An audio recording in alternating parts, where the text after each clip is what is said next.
চলমান ভারত ও পাকিস্তানের মধ্যে যুদ্ধ পরিস্থিতিতে উদ্বেগ প্রকাশ করছে রাশিয়া। সীমান্তের ঘটনা নিয়ে দুই দেশকেই শান্ত থাকার আহ্বান জানিয়েছে দেশটি।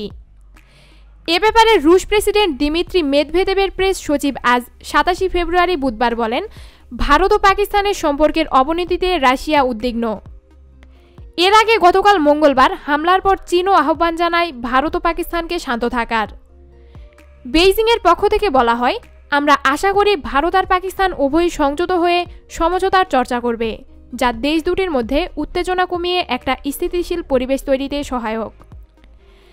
আর এর মধ্যেই তাদের দ্বিপাক্ষিক সম্পর্কের উন্নয়ন ঘটবে।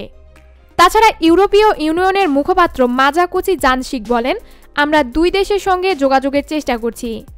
আমরা বিশ্বাস করি দুই দেশের সর্বোচ্চ সংযত দরকার রয়েছে পরবর্তী উত্তেজনা এড়াতে। প্রতিদিন নিত্যানতুন খবরাখবরের জন্য আমাদের চ্যানেলটি সাবস্ক্রাইব করুন। ধন্যবাদ। প্রিয় দর্শক, আমাদের দ্বিতীয় চ্যানেল সেরা নিউজ থেকে একটু ঘুরে আসুন। ভিডিওগুলো ভালো লাগলে অবশ্যই সাবস্ক্রাইব করুন।